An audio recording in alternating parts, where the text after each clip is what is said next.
എല്ലാവർക്കും നമസ്കാരം. അപ്പം നമ്മൾ ഡിസ്കസ് ചെയ്തുകൊണ്ടിരിക്കുന്നത് ചൈനീസ് സിവിലൈസേഷനെ കുറിച്ചായിരുന്നു അല്ലേ. ചൈനീസ് നാഗരികതയെ കുറിച്ചാണ് ഡിസ്കസ് ചെയ്യുന്നത്. നമുക്ക് ഇന്ന് ഡിസ്കസ് ചെയ്യാനുള്ള ചൈനീസ് ആ ഒരു കാലഘട്ടത്തിലെ സ്ക്രിപ്റ്റും ലിറ്ററേച്ചറും, അവരുടെ എഴുത്ത് എങ്ങനെയായിരുന്നു, അവിടുത്തെ പ്രധാന ലിറ്ററേച്ചർ എന്തൊക്കെയായിരുന്നു, ആ കാര്യങ്ങളാണ് നമുക്കിന്ന് ഡിസ്കസ് ചെയ്യാനുള്ളത്. അപ്പം നമുക്ക് ഈ ചൈനീസ് സ്ക്രിപ്റ്റ്, ചൈനക്കാരുടെ ആ കാലഘട്ടത്തിൽ സ്ക്രിപ്റ്റ് ഡെവലപ്പ് ചെയ്ത് വന്നിട്ട് ബന്ധപ്പെട്ട് ഒരു 14 സിമ്പലുകളിൽ നിന്ന് ഒരു സിമ്പിളാണ് ആദ്യമായിട്ട് കണ്ടെത്തുന്നത്. അതിനെ ആ ഒരു സിമ്പിളിനെ അവർ പറയുന്നൊരു പേര് സി യു ഹു ഷു എന്നാണ്. എന്താണ്? ഷി, HSI സ്പേസ് YU സ്പേസ് HU സ്പേസ് SHU, Hsi Yu Hu Shu. ആ ഒരു പേരിലാണ് അവർ ആ 14 സിമ്പിൾസിൽ ഐഡന്റിഫൈ ചെയ്തിട്ടുള്ള ഫസ്റ്റ് സിമ്പിളിനെ പറയുന്നത്. ഇനി ഇവരുടെ സിമ്പിൾസ് എന്ന് പറഞ്ഞാൽ എങ്ങനെയാണ്? പിക്ടോഗ്രഫിക് ആണ്. പിക്ചേഴ്സിനെയാണ് അവർ റെപ്രസെന്റ് ചെയ്യാൻ വേണ്ടിയിട്ട് ഉപയോഗിക്കുന്നത്. ഇപ്പോൾ ഒരു വേർഡ് അത് റെപ്രസെന്റ് ചെയ്യാൻ വേണ്ടി ഒരു പിക്ചറിനെ ഉപയോഗിക്കുന്ന ഒരു രീതി, ഒരു സിമ്പിളിനെ ഉപയോഗിക്കുന്ന രീതിയാണ് ഇവർക്ക് ഉണ്ടായിരുന്നത്. പിന്നീട് അവിടെ ഉള്ളൊരു ഒരു ഹിസ്റ്റോറിക്കൽ ആയിട്ടുള്ളൊരു കാര്യം പറയുമ്പോൾ, ഇന്ത്യയിൽ നിന്ന് പോയിട്ടുള്ള ബുദ്ധിസ്റ്റ് ആൾക്കാരുണ്ടല്ലോ, ബുദ്ധിസ്റ്റ് ആൾക്കാർ, ബുദ്ധമതം സ്വീകരിച്ചിട്ടുള്ള ഇന്ത്യയിൽ നിന്ന് പോയിട്ടുള്ള ആളുകൾ അവിടെ കുറച്ച് വേർഡ്സ് ഇൻട്രൊഡ്യൂസ് ചെയ്തിട്ടുണ്ടെന്ന് പറയുന്നു. അതുകൊണ്ട് തന്നെ അവിടുത്തെ അന്ന് ഇൻട്രൊഡ്യൂസ് ചെയ്തിട്ടുള്ള വേർഡ്സിന് സാൻസ്ക്രിറ്റുമായിട്ട് ചെറിയൊരു താരതമ്യം ഉണ്ട് എന്നുള്ള അഭിപ്രായം കൂടെ പറയുന്നുണ്ട്. അങ്ങനെ ഒരു 36 ലെറ്റേഴ്സ്. അപ്പോൾ ചൈനയുടെ ഒരു ഇനീഷ്യൽ ലെറ്റേഴ്സ് എന്ന് പറഞ്ഞ ഒരു 36 ലെറ്റേഴ്സാണ് ഒരു തുടക്കമായിട്ടുള്ള ലെറ്റേഴ്സായിട്ട് പറയുന്നത്. ഇനി എപ്പോഴാണ് ചൈനീസ് റൈറ്റിംഗ് തുടക്കം കുറിച്ച്? നമ്മൾ ഷാങ് വംശത്തെ കുറിച്ച് പറഞ്ഞിട്ടുണ്ടായിരുന്നു, അന്ന് ഒരു റൈറ്റിംഗ് സ്ക്രിപ്റ്റ് ഉണ്ടായിരുന്നു എന്ന് പറഞ്ഞിട്ടുണ്ടായിരുന്നു അല്ലേ. അപ്പോൾ ഷാങ് വംശത്തിന്റെ കാലഘട്ടത്തിലാണ് ചൈനീസ് സ്ക്രിപ്റ്റിന്റെ ഒറിജിൻ എന്ന് പറയുന്നത്. Origin of Chinese script start ചെയ്യുന്നത് ഷാങ് പീരീഡിലാണ്. 17th century BCE, 17th century BCEയിലാണ് തുടങ്ങുന്നത്. അന്ന് എങ്ങനെയായിരുന്നു ഈ സ്ക്രിപ്റ്റ് ഉണ്ടായിരുന്നത്? ആമയുടെ തോട്, അതുപോലത്തെ ഷെൽസ്, മൃഗങ്ങളുടെ ബോൺസ്, എല്ലിന്റെ മീതൊക്കെ എഴുതുന്ന ഒരു സിസ്റ്റമാണ് അന്ന് ഉണ്ടായിരുന്നത്. അങ്ങനെയാണ് അവരുടെ ഒരു റൈറ്റിംഗ് സിസ്റ്റത്തിന്റെ തുടക്കമെന്ന് പറയുന്നത്. ഇനി നമുക്ക് ഈ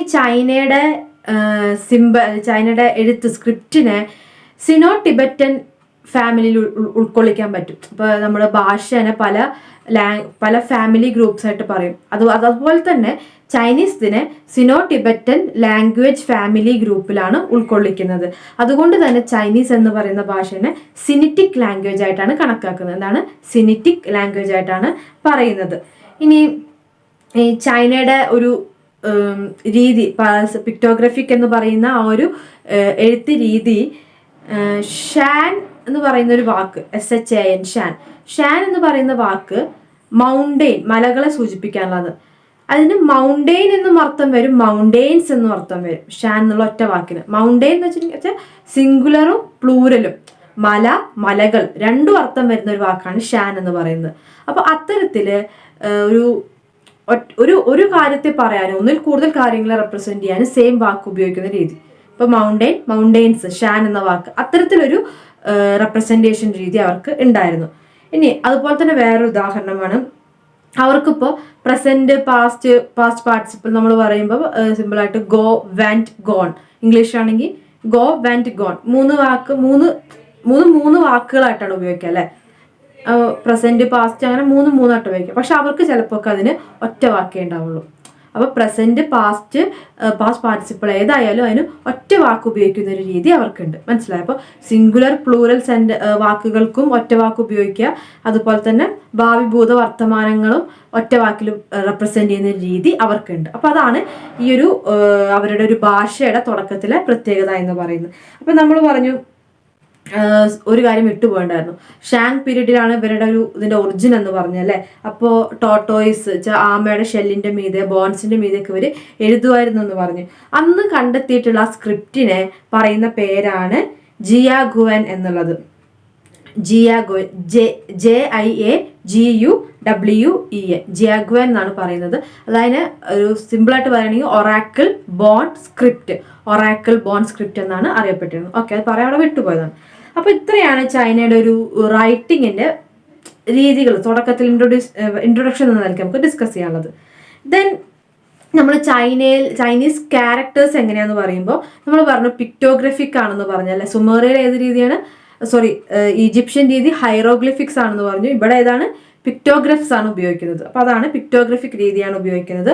മോണോസിലബിക് വേർഡ്സ് ആണ് അധികം ഉപയോഗിക്കുക. മോണോസിലബിക്, അതായത് ഒരു വേർഡിനെ സിംബലൈസ് ചെയ്യാൻ ഒരു സിംബലാണ് ഉപയോഗിക്കുക. മോണോസിലബിക് ആയിട്ടുള്ള ഒരു ക്യാരക്ടർ ഒരു വേർഡിന് എന്ന രീതിയിലേക്കാണ് അവർ യൂസ് ചെയ്യുന്നത്. അതാണ് അവിടുത്തെ ഒരു റെപ്രസെൻറ്റേഷൻ, ഒരു ലെറ്റർ എങ്ങനെ അല്ലെങ്കിൽ വേർഡ് എങ്ങനെ റെപ്രസെന്റ് ചെയ്യുന്നു എന്നുള്ള രീതി വരുന്നത്.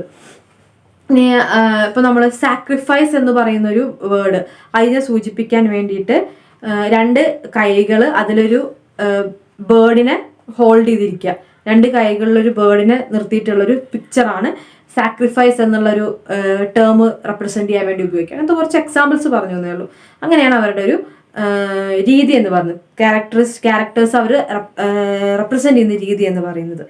ഇനി ചൈനീസ് സ്ക്രിപ്റ്റിനെ കുറിച്ച് ഡിസ്കസ് ചെയ്യുമ്പോൾ, ചൈനീസ് സ്ക്രിപ്റ്റ് സുമേറിയൻ സ്ക്രിപ്റ്റിനോട് കുറേയൊക്കെ സാമ്യമുള്ള ഒന്നാണ്. സുമേറിയൻ സ്ക്രിപ്റ്റ് അല്ലെങ്കിൽ സുമേറിയൻ സ്ക്രിപ്റ്റിൽ നിന്ന് ഡിറൈവ് ചെയ്തെടുത്തതാണ് ചൈനീസ് സ്ക്രിപ്റ്റ് എന്നൊരു വാദവും നിലനിൽക്കുന്നുണ്ട്. അപ്പോൾ ഒരു സൈൻ എന്ന് പറഞ്ഞാൽ ഒരു ഐഡിയേനെയും കൂടിയാണ് റെപ്രസെന്റ് ചെയ്യുന്നത്. ഒരു ആശയത്തിനെ റെപ്രസെന്റ് ചെയ്യാൻ വേണ്ടി, ഒരു ആശയത്തെ അവതരിപ്പിക്കാൻ വേണ്ടിയിട്ട് ഒരു സൈൻ ഉപയോഗിക്കുന്ന രീതി അവർക്കുണ്ട്. എന്താണ്, ഒരു ആശയത്തെ റെപ്രസെന്റ് ചെയ്യാൻ വേണ്ടിയിട്ട് ഒരു സൈൻ ഉപയോഗിക്കുന്ന രീതിയാണ് അവർക്ക് ഉണ്ടായിരുന്നത്. അപ്പോൾ ഇത്തരത്തിലൊരു സ്ക്രിപ്റ്റ് ആയിരുന്നു അവിടെ നിലനിന്നുണ്ടായിരുന്നത്. ഇനി ചൈനീസ് റൈറ്റിംഗ്, നമ്മൾ ആദ്യം പറഞ്ഞു ചൈനീസ് റൈറ്റിംഗ് എവിടെയാണ് തുടങ്ങിയതെന്ന് പറഞ്ഞത്, എഴുതി തുടങ്ങിയത് ഷെല്ലുകൾ, ബോൺസ്, അങ്ങനത്തെ മീതൊക്കെയാണ് എഴുതി തുടങ്ങിയെന്ന് പറഞ്ഞല്ലേ. അന്ന് അതിനെ ഒറാക്കിൾ ബോൺ റൈറ്റിംഗ് എന്നൊരു പേരും കൂടെ പറഞ്ഞു. അപ്പോൾ ഇത്തരത്തില് ഒരു ഡിവൈനിറ്റി, ദൈവികമായിട്ടുള്ളൊരു കാര്യത്തിന്റെ ഭാഗമായിട്ടാണ് ചൈനയുടെ സ്ക്രിപ്റ്റ് എഴുതി തുടങ്ങിയത് എന്നാണ് കണക്കാക്കുന്നത്. അപ്പോൾ ഒറാക്കിൾ ബോൺ എന്നൊക്കെ പറഞ്ഞത് എന്താ വെച്ചിട്ടുണ്ടെങ്കിൽ നമ്മൾ ഡിസ്കസ് ചെയ്തിട്ടുണ്ടായിരുന്നു. ഒന്നുകൂടെ പറയാം. അതായത് ബോൺസ്, അതുപോലെ തന്നെ ആമയുടെ ഒക്കെ തോട്. അപ്പൊ ഈ തോടിലും എല്ലിലുമൊക്കെ നമുക്കൊരു കാര്യം അറിയണം. അധികം രാജാക്കന്മാരും ഉയർന്ന ചീഫുകളൊക്കെയാണ് അത് ഉപയോഗിച്ചിരുന്നത്. ഇപ്പൊ രാജാവിന് ആ ഒരു വംശത്തെ പറ്റി ഒരു കാര്യം അറിയാനുണ്ടായിരുന്നു. അപ്പൊ ഒരു സംശയം, അദ്ദേഹം എന്ത് ചെയ്യും, ഈ ബോണിന്റെ മീതെ, ഈ എല്ലിന്റെ മീതെ എഴുതും. അങ്ങനെ എഴുതിയിട്ട് അയാൾ മനസ്സിൽ വിചാരിച്ച ഒരു കാര്യം നടക്കോ ഇല്ലേ എന്ന് എഴുതി ചോദിക്കും. അങ്ങനെ എഴുതിയിട്ടാണ് ഈ റൈറ്റിങ്ങിന് തുടക്കം എന്ന് പറയുന്നത്. അപ്പൊ ഇത്തരത്തിലാണ് ഒറാക്കിൾ ബോൺസിന്റെ മീതെ എഴുതിയിട്ട് റൈറ്റിംഗ് എന്ന് പറയുന്ന ഒരു സിസ്റ്റം തുടങ്ങുന്നത്. അപ്പൊ പിന്നെ അതെന്ന് പറഞ്ഞിട്ടുണ്ടെങ്കിൽ അവിടുത്തെ ഒരു ഇതൊക്കെ കൈകാര്യം ചെയ്യാൻ ഒരു ഡിവൈൻ പവർ ഉണ്ടെന്ന് വിശ്വസിക്കുന്ന ഒരു പ്രീസ്റ്റ് ഉണ്ടായിരിക്കും. അയാൾ ഈ ബോൺ എന്ത് ചെയ്യുന്ന വെച്ചിട്ടുണ്ടെങ്കിൽ ഈ എഴുതിയിട്ടുള്ള, രാജാവ് എഴുതിയിട്ടുള്ള ബോണ് ഇങ്ങനെ തീ കൊടുക്കുമ്പോൾ അത് പൊട്ടിച്ചെതറും. ആ പൊട്ടിച്ചെതറയിൽ നിന്ന് ഈ പ്രീസ്റ്റ് എക്സ്പ്ലെയിൻ ചെയ്യും എന്താണ് ആ ക്രാക്ക് ചെയ്യുമ്പോൾ, ബോൺ പൊട്ടിച്ചെതറുമ്പോൾ എന്താണ് അതിൽ പറയുന്നത് എന്ന് ആ പ്രീസ്റ്റ് എക്സ്പ്ലെയിൻ ചെയ്ത് കൊടുക്കുകയാണ് ചെയ്യുക രാജാവിന്.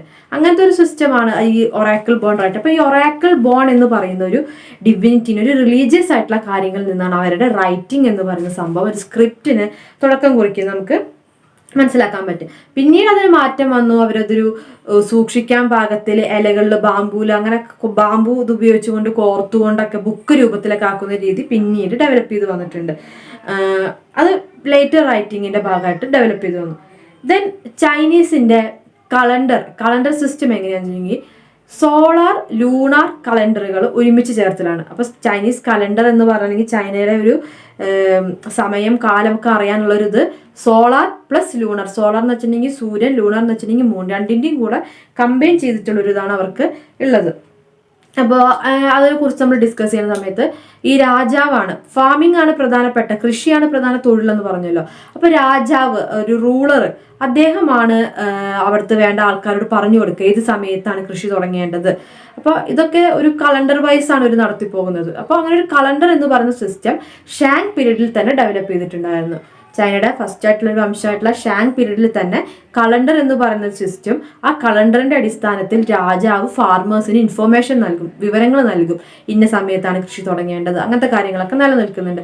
പിന്നീട് ഹാൻ ഡൈനാസ്റ്റി, അടുത്തൊരു വംശമായിട്ടുള്ള ഹാൻ വംശമായപ്പോഴേക്കും 4 സീസണുകൾ ഉണ്ട് എന്നുള്ള, അതായത് 4 കാലാവസ്ഥകൾ ഉണ്ട് എന്നുള്ള ഒരു കണ്ടുപിടുത്തത്തിലേക്കൊക്കെ അവർ എത്തി. ഇനി ചൈനീസ് കലണ്ടർ എന്തിന്റെ കോമ്പിനേഷൻ ആണ്? സോളാർ ലൂണാർ കോമ്പിനേഷൻ ആണെന്ന് പറഞ്ഞല്ലേ. അതെന്ന് പറയുമ്പോൾ മന്ത് എന്നൊക്കെ പറയുമ്പോൾ ലൂണാർ ബേസിസിലാണ്, ചന്ദ്രനായിട്ട് ബന്ധപ്പെട്ടുകൊണ്ടാണ് മന്ത് ഓരോ മാസങ്ങളും കാൽക്കുലേറ്റ് ചെയ്തിട്ടുണ്ടായിരുന്നത്. ഓരോ മാസത്തിലും 29 to 30 ഡേയ്സ് ഉണ്ടായിരുന്നതായിട്ടാണ് കണക്കാക്കുന്നത്.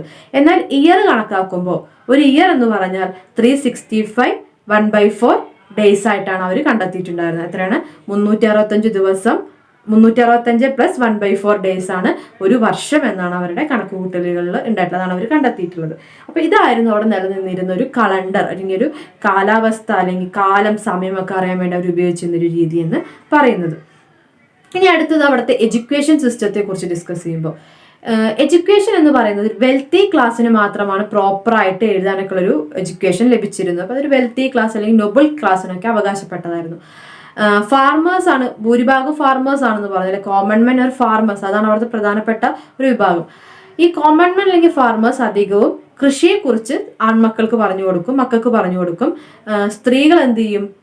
വീട്ടിലെ പെൺകുട്ടികൾക്ക് ഹൗസുമായിട്ട് ബന്ധപ്പെട്ട്, വീടുമായി ബന്ധപ്പെട്ടുള്ള വീട്ടുകാര്യങ്ങൾ പഠിപ്പിച്ചു കൊടുക്കുക. അതാണ് അവിടെ പൊതുവേ നിലനിന്നിരുന്ന ഒരു സിസ്റ്റം എന്ന് പറയുന്നത്. വെൽത്തിയസ് ക്ലാസ്സിനാണ് ഒരു എന്താ പറയുക, എഡ്യൂക്കേഷൻ എന്ന് പറയുന്ന ഒരു സംവിധാനം വെൽത്തി ക്ലാസ്സിനാണ് അധികം കിട്ടിയിരുന്നത്. പിന്നെ കൺഫ്യൂഷ്യസിന്റെ കാലഘട്ടം എത്തിയപ്പോഴാണ്, കൺഫ്യൂഷനിസം എന്ന് പറയുന്ന ഒരു കാലഘട്ടം, ഏജ് ഓഫ് കൺഫ്യൂഷ്യസിന്റെ കാലഘട്ടത്തിലാണ് എഡ്യൂക്കേഷൻ എന്ന് പറയുന്നത് കുറച്ചും കൂടെ കോമൺ ആയിട്ട് വരാൻ തുടങ്ങിയത്. കുറച്ചും കൂടെ ഒരു മാസ് എഡ്യൂക്കേഷൻ, എല്ലാവരിലേക്കും എഡ്യൂക്കേഷൻ എത്തിക്കണം എന്നൊരു ചിന്താഗതിയോട് തുടങ്ങുന്നത് കൺഫ്യൂഷ്യസ് ആയിരുന്നു. 124 BC 124 BCയിൽ അദ്ദേഹം ഒരു അക്കാഡമി, മാസ് എഡ്യൂക്കേഷന് വേണ്ടിയിട്ട് ഒരു അക്കാഡമി സ്ഥാപിക്കുന്ന ഒരു സിറ്റുവേഷനൊക്കെ ഉണ്ടായിരുന്നു. അന്ന് 50 സ്റ്റുഡൻസ് ആയിരുന്നു ആ ഒരു കൺഫ്യൂഷ്യസിന്റെ ആശയങ്ങൾ പഠിക്കാൻ വേണ്ടി എത്തിച്ചേർന്നത്. 50 സ്റ്റുഡൻസ് ആണ് അന്ന് എത്തിച്ചേർന്നത്. പിന്നെ ഹാൻ വംശത്തിന്റെ സമയത്ത് ഒരുപാട് എഡ്യൂക്കേഷന് പ്രാധാന്യം കൊടുത്തുകൊണ്ട് ഒരുപാട് ഇൻസ്റ്റിറ്റ്യൂഷൻസ് ഒക്കെ ഡെവലപ്പ് ചെയ്ത് വരികയെല്ലാം ചെയ്തു. പിന്നെ നമ്മൾ പറഞ്ഞു ബുക്സ് രൂപത്തിൽ അവരെന്ത് ചെയ്യാൻ തുടങ്ങി, അവരുടെ എഴുത്തുകളൊക്കെ സംരക്ഷിച്ചു വെക്കാൻ തുടങ്ങി. അതായത് വുഡ് കൊണ്ട്, മരം കൊണ്ട് കുഞ്ഞു കുഞ്ഞു ടാബ് പോലെ ഉണ്ടാക്കിയിട്ട് അതിനെ ബാമ്പു വെച്ചിട്ട് ടൈ ചെയ്തെടുക്കുന്ന രീതി, അതുപോലെ വളരെ നേർന്ന തിന്നായിട്ടുള്ള ഷീറ്റുകളിലൊക്കെ എഴുതുന്ന രീതി, സിൽക്ക് ക്ലോത്തിൽ എഴുതുന്ന രീതി, ഇതൊക്കെ അവർ ഉണ്ടാക്കിയെടുത്തു. ഇതിലൊക്കെ എഴുതിയിട്ട് അവരെന്ത് ചെയ്യിച്ചു, ബുക്ക് രൂപത്തിൽ ബൈൻഡ് ചെയ്ത് വെക്കുന്ന ഒരു സിസ്റ്റം അവർ തുടങ്ങി. അപ്പോൾ ഇത്തരം ഒരു എഡ്യൂക്കേഷൻ്റെ ഒരു സ്റ്റാർട്ടിങ് ഇങ്ങനെയൊക്കെ തന്നെയായിരുന്നു അവരിൽ ഉണ്ടായിട്ടുള്ളത്. ഇനി അന്നത്തെ ഒരു പ്രധാനപ്പെട്ട എഡ്യൂക്കേഷണൽ ഇൻസ്റ്റിറ്റ്യൂഷനാണ് ഷൂ യാൻ, SHU-YAN, ഷൂ യാൻ എന്ന് പറയുന്നതാണ് അന്നത്തെ ഒരു പ്രധാനപ്പെട്ട എഡ്യൂക്കേഷണൽ ഇൻസ്റ്റിറ്റ്യൂഷൻ എന്ന് പറയുന്നത്. ഇനി നമുക്ക് ഇവരുടെ ലിറ്ററേച്ചറിനെ കുറിച്ച് ഡിസ്കസ് ചെയ്യുമ്പോൾ, ലിറ്ററേച്ചർ എങ്ങനെയായിരുന്നു നോക്കുമ്പോൾ, ഒരു ബുദ്ധിസ്റ്റ് കാലഘട്ടത്തിന് ശേഷമാണ് ലിറ്ററേച്ചർ ഒരു ഡെവലപ്ഡ് ആവുന്നത്. ലിറ്ററേച്ചർ കൂടുതൽ അവരിലേക്ക് ഡെവലപ്ഡ് ആയിട്ട് വരുന്നത് ഈ ഒരു കാലഘട്ടത്തിലാണ്. അന്നത്തെ ഒരു പോയറ്റിക് ഫോമാണ് ഫു എന്ന് പറയുന്നത്. FU എന്ന് പറയുന്നത് ഒരു പോയറ്റിക് ഫോമാണ് അവർക്ക് ഉണ്ടായിരുന്നത്. അവരുടെ ഒരു പോയട്രിയുടെ രീതിയാണ് പറയുന്നത്. 4 to 6 സിലബൽ ഫ്രേസസോട് കൂടിയിട്ടുള്ള ഒരു പോയട്രിയാണ് ഫു എന്ന് പറയുന്നത്. അവിടുത്തെ പോയറ്റിക് വേർഷൻ അല്ലെങ്കിൽ രീതി, അവരൊരു ഫാഷനായിരുന്നു അങ്ങനെ എഴുതുക എന്നുള്ളത്. ദെൻ പിന്നീട് ക്രിറ്റിസിസം എന്ന് പറയുന്ന, അതായത് വിമർശനാത്മകമായിട്ട് ലിറ്റററി സോഴ്സസ് എഴുതുന്ന ഒരു രീതി അവരിലേക്ക് തുടങ്ങി. ഒരു 3rd centuryയോട് കൂടിയിട്ടാണ് അതിന് തുടക്കം കുറിക്കുന്നത്. സിയാവോ തുങ്, അതായത് സ്പെല്ലിങ് HSIAO, സിയാവോ തുങ്, TUNG, തുങ് എന്ന് പറഞ്ഞ ആള് 501 to 531, അദ്ദേഹമാണ് ഈ ഒരു ലിറ്റററി ക്രിറ്റിസിസത്തിനൊക്കെ തുടക്കം കുറിക്കുന്നത്. അദ്ദേഹത്തിന്റെ വർക്കാണ് ലിറ്റററി സെലക്ഷൻസ് എന്ന് പറയുന്നത്. വെൻ സ്വാൻ ലിറ്റററി ക്രിറ്റിസിസത്തിന് തുടക്കം കുറിക്കുന്നത് അദ്ദേഹമായിരുന്നു.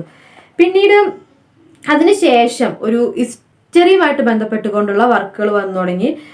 1000 Character ക്ലാസിക് എന്ന് പറഞ്ഞിട്ടൊരു ബുക്ക്, ഒരു ചൈനീസ് ഹിസ്റ്ററി, പ്രോപ്പർ ഹിസ്റ്ററി അല്ല എന്നാലും ഹിസ്റ്ററിയായിട്ട് ബന്ധപ്പെട്ടുകൊണ്ടൊരു വർക്ക് വന്നു തുടങ്ങി.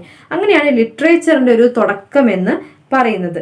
ഇനി ചൈനീസ് കാലഘട്ടം ചൈനയുടെ ഒരു വംശകാലഘട്ടം എടുത്തു നോക്കുകയാണെങ്കിൽ ലിറ്ററേച്ചറിന് എടുത്തു നോക്കുമ്പോൾ ഏറ്റവും കൂടുതൽ ഗുണം കിട്ടിയിട്ടുള്ളത് ഹിസ്റ്ററിക്കായിരുന്നു. കാരണം ഹിസ്റ്റോറിക്കൽ എലമെന്റ്സ് ഉള്ള റൈറ്റിങ്സ് ആണ് കൂടുതലായിട്ടും അവിടെ കണ്ടിട്ടുള്ളത്. ഹിസ്റ്റോറിക്കൽ റൈറ്റിങ്സ് ഈ ഹാൻ വംശം ഭരിക്കുന്ന സമയത്ത് ഹിസ്റ്ററിനെ 1 of the 4 ലിറ്റററി സോഴ്സസിൽ ഒന്നായിട്ട് കണക്കാക്കിയിട്ടുണ്ടായിരുന്നു.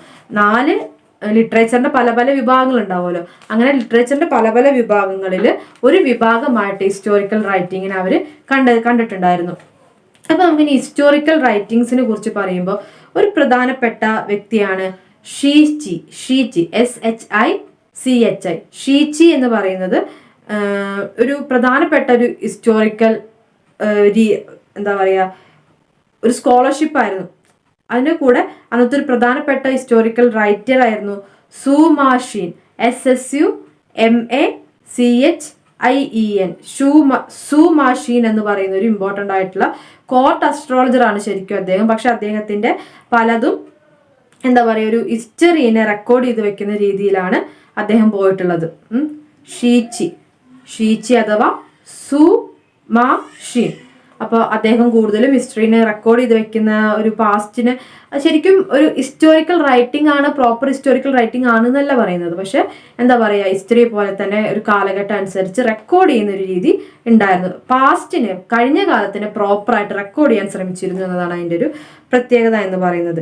ഈ ഒരു പാറ്റേൺ ആണ് പിന്നെ ഈ ഷീച്ചി കൊണ്ടുവന്ന ഒരു പാറ്റേൺ ആണ് പിന്നീട് ഒരുപാട് കാലത്തോളം ഹിസ്റ്റോറിക്കൽ വർക്ക്സിൻ്റെ ഒരു ക്ലാസിക് ഹിസ്റ്റോറിക്കൽ വർക്ക്സിൻ്റെ ഒക്കെ പാറ്റേൺ ആയിട്ട് വന്നിട്ടുള്ളത്. അദ്ദേഹം ഒരുപാട് ഹിസ്റ്റോറിക്കൽ സംഭവങ്ങൾ എഴുതാൻ ശ്രമിച്ചിട്ടുണ്ട്. യൂണിവേഴ്സൽ ഹിസ്റ്ററി എഴുതുക എന്നതായിരുന്നു അദ്ദേഹം പ്രധാനമായിട്ടും നടത്താൻ ശ്രമിച്ചിട്ടുള്ള ഒരു അറ്റംപ്റ്റ് എന്ന് പറയുന്നത്. യൂണിവേഴ്സൽ ഹിസ്റ്ററി എന്ന് പറയുന്നത് പ്രോപ്പറായിട്ട് നടന്നിട്ടില്ല, പക്ഷെ അദ്ദേഹത്തിൻ്റെ അറ്റംപ്റ്റ് അതായിരുന്നു. അദ്ദേഹത്തിൻ്റെ ഒരു ബുക്കാണ് ദ ഹിസ്റ്റോറിക്കൽ റെക്കോർഡ്സ്. ഇതൊക്കെ കൺവേർട്ടഡ് ആണ്, പിന്നീട് കൺവേർട്ട് ചെയ്തിട്ടുള്ളത് ഹിസ്റ്റോറിക്കൽ റെക്കോർഡ്സ്. ഇതിന് 130 കണ്ടെത്തിയതിൽ വെച്ച് 130 ചാപ്റ്റേഴ്സ് ഉണ്ട്. ഹിസ്റ്റോറിക്കൽ റെക്കോർഡ്സിന് 130 ചാപ്റ്റേഴ്സ് ഉണ്ട്. അതിൽ 7 ലക്ഷത്തോളം ക്യാരക്ടേഴ്സും ഉണ്ട്, സിമ്പിൾസ് ഉണ്ട് എന്നാണ് പറയുന്നത്. ഇനി ഈ പുസ്തകത്തിന്റെ ആദ്യത്തെ 12 ചാപ്റ്റേഴ്സ് ബേസിക് അനാലിസിസ് ആണ്. അതായത് ഓരോ ഹീറോസിനെ കുറിച്ച്, ചരിത്രത്തിൽ പ്രധാനത്തോടു കൂടി നിൽക്കുന്ന ഹീറോസ്, അങ്ങനത്തെ ആൾക്കാരെ കുറിച്ചുള്ള എവിഡൻസസ് ആണ് ആദ്യത്തെ ഒരു 12 ചാപ്റ്റേഴ്സ്. ബേസിക് അനാലിസിസ് എന്നാണ് പറയുന്നത്. പിന്നത്തെ അടുത്ത് വരുന്ന 10 ചാപ്റ്റേഴ്സ് എന്താണ് ഒരു ചൗ വംശത്തിൽപ്പെടുന്ന സ്റ്റേറ്റ്സിനെ ഒരു ക്രോണോളജിക്കൽ ടേബിൾ ആക്കിയിട്ട് എഴുതിയിരിക്കുന്നത്. ഒരു ക്രോണോളജിക്കൽ ടേബിൾ റെപ്രസെൻറ്റേഷൻ ആണ് ചൗ സ്റ്റേറ്റ്സിന്റെ. പിന്നീട് വരുന്ന കുറച്ച് എന്താ പറയുക പാർട്സിൽ ഒരു എസ്സേ രൂപത്തിൽ ഒരു കുറേ സബ്ജക്റ്റുകളാണ്. അതായത് റിച്വൽസ്, മ്യൂസിക്, കലണ്ടർ, അസ്ട്രോളജി, അവിടെയുള്ള പ്രധാനപ്പെട്ട റിവേഴ്സ്, കനാൽസ്, എക്കണോമിക് ആക്ടിവിറ്റീസ്, അങ്ങനെ ആ നാട്ടിൽ നടക്കുന്ന പ്രധാനമായിട്ടുള്ള സോഷ്യോ കൾച്ചറൽ എലമെന്റ്സിനെ ഒക്കെ കുറിച്ച് എസ്സേ രൂപത്തിൽ എഴുതിയിരിക്കുന്നതാണ് പിന്നീടുള്ള കുറച്ചുള്ള ചാപ്റ്റേഴ്സ് എന്ന് പറയുന്നത്. അത് കഴിഞ്ഞിട്ടൊരു 30 ചാപ്റ്റേഴ്സ് ചൗ വംശത്തിലെ തന്നെ വിവിധങ്ങളായിട്ടുള്ള സ്റ്റേറ്റ്സിനെ കുറിച്ചുള്ള എക്സ്പ്ലനേഷൻസ് ആണുള്ളത്. അവസാനത്തെ 70 ചാപ്റ്റേഴ്സ് എന്താണ് ആ കാലഘട്ടത്തിൽ ജീവിച്ചിരുന്ന പ്രധാനപ്പെട്ട വ്യക്തികളുടെ ബയോഗ്രഫീസ്, ജീവചരിത്രമാണ് ഉണ്ടായിരുന്നത്. അപ്പോൾ ഒരു പുസ്തകം എന്ന് പറഞ്ഞു കഴിഞ്ഞാൽ ഒരു 130 ചാപ്റ്റേഴ്സ് ഉണ്ടെന്ന് പറയുമ്പോൾ അതിൽ എന്തൊക്കെ പറയുന്നുണ്ട്? ആ കാലഘട്ടത്തിലെ പ്രധാന ഹീറോ വേർഷൻ വെച്ചാൽ പണ്ടത്തെ ഹിസ്റ്ററി റൈറ്റിങ്ങിന്റെ ഒരു പ്രധാന ഇതാണ് ഹീറോ വർഷിപ്പിംഗ്. ഒരു പ്രധാന നായകനെ വർഷിപ്പ് ചെയ്തുകൊണ്ടുള്ള ആ ഒരു അങ്ങനത്തെ ഒരു ഹീറോ വർഷിപ്പിംഗ് മുതൽക്ക് ഒരു ബയോഗ്രഫി വരെ, പ്രധാന വ്യക്തികളുടെ ബയോഗ്രഫി, ഒരു സ്റ്റേറ്റിന്റെ പ്രധാനപ്പെട്ട ചരിത്രങ്ങൾ, പ്രിൻസ്ലി സ്റ്റേറ്റ്സിനെ കുറിച്ചുള്ള വിവരങ്ങൾ, അവിടുത്തെ ജിയോഗ്രഫി, എക്കോണമി, അങ്ങനത്തെ കാര്യങ്ങളെല്ലാം എക്സ്പ്ലെയിൻ ചെയ്തിട്ടുള്ളത്. അതുകൊണ്ട് തന്നെ ഒരു പ്രധാനപ്പെട്ട ഒരു ഹിസ്റ്റോറിക്കൽ ബുക്കായിട്ടാണ് ഷീച്ചിയുടെ പുസ്തകത്തിനെ കണക്കാക്കുന്നത്. ഇനി മറ്റൊരു പ്രധാനപ്പെട്ട ഹിസ്റ്റോറിയനാണ് പാങ്കു, PANKU. പാങ്കു മരിക്കുന്നത് 92 CE കാലഘട്ടത്തിലാണ് പാങ്കു മരിക്കുന്നത്. ഈ ഷീച്ചിക്ക് ശേഷം ഒരു ഗ്രേറ്റ് ഹിസ്റ്റോറിയൻ ആയിട്ട്, ഒരു സെക്കൻഡ് ഗ്രേറ്റ് ഹിസ്റ്റോറിയൻ എന്നൊക്കെ അദ്ദേഹത്തിനെ വിശേഷിപ്പിക്കാറുണ്ട്. അദ്ദേഹത്തിന്റെ വർക്കാണ് ദ ഹിസ്റ്ററി ഓഫ് ഹാൻ എന്നാണ് work. The history of Han എന്ന് പറയുന്നത്. ഈ ഹിസ്റ്ററി ഓഫ് ഹാനും ലേറ്റർ ഹിസ്റ്റോറിക്കൽ റൈറ്റിങ്ങിന്റെ ഒരു മുൻഗാമിയായിട്ട്, പിന്നീട് വന്ന ഹിസ്റ്ററി എഴുത്തുകളുടെയൊക്കെ ഒരു മുൻഗാമിയായിട്ട് കണക്കാക്കുന്നുണ്ട്. ഈ ഹിസ്റ്ററി ഓഫ് ഹാൻ എന്ന് പറഞ്ഞ പുസ്തകത്തിന് ഒരു 100 ചാപ്റ്റേഴ്സ് ഉണ്ട്. അതിൽ എസ്സൈസ് വരുന്നുണ്ട്, ലിറ്ററേച്ചർ രൂപത്തിലുള്ള വർക്ക്സ് വരുന്നുണ്ട്, അതിനോടൊപ്പം ജിയോഗ്രഫി വരുന്നുണ്ട്. അത്തരത്തിലുള്ള ഒരു റൈറ്റിംഗ് ആണ് ഈ ഒരു ഹിസ്റ്ററി ഓഫ് ഹാൻ എന്ന് പറയുന്നതിൽ ഉള്ളത്. പ്രധാനമായിട്ടും അന്നത്തെ പ്രധാനപ്പെട്ട കാര്യങ്ങളൊക്കെ റെക്കോർഡ് ചെയ്ത് വെച്ചിട്ടൊരു പുസ്തകമാണ് ഹിസ്റ്ററി ഓഫ് ഹാൻ എന്ന് പറയുന്നത്. ഇതാണ് പ്രധാനപ്പെട്ട ലിറ്ററേച്ചർ സോഴ്സസ് എന്ന് പറയുന്നത്. ലിറ്ററേച്ചർ എന്ന് പറയുന്നത് അന്ന് ഹിസ്റ്ററിയും ലിറ്ററേച്ചറും ഒരു ഭാഗമായിട്ടാണ് കണക്കാക്കിയിരുന്നത്. അതുകൊണ്ടാണ് ലിറ്ററേച്ചറും ഹിസ്റ്ററി ഒരുമിച്ച് പറഞ്ഞു പോകുന്നത്. അപ്പോൾ ഹിസ്റ്ററിക്ക് ഒരുപാട് പ്രാധാന്യം കൊടുത്തിരുന്നൊരു രീതിയായിരുന്നു അന്നത്തെ ചൈനീസിൽ ഉണ്ടായിരുന്നു, അല്ലെങ്കിൽ അതിന് അങ്ങനെ പ്രാധാന്യം കൊടുത്തിരുന്ന വ്യക്തികൾ ഈ ചൈനയിൽ അന്ന് ജീവിച്ചിരുന്ന ഒരു BC ലാസ്റ്റ് കാലഘട്ടത്തിൽ അല്ലെങ്കിൽ ഫസ്റ്റ് സെഞ്ച്വറി AD കാലഘട്ടത്തിലൊക്കെ ഉണ്ടായിരുന്നു എന്ന് വേണം നമ്മൾ മനസ്സിലാക്കാൻ. ഇത്രയാണ് ചൈനയുടെ writing Chinese writing, education system, then literature, historical writings തുടങ്ങിയവരെ കുറിച്ച് നമുക്ക് ഡിസ്കസ് ചെയ്യാനുള്ളത്. Thank you.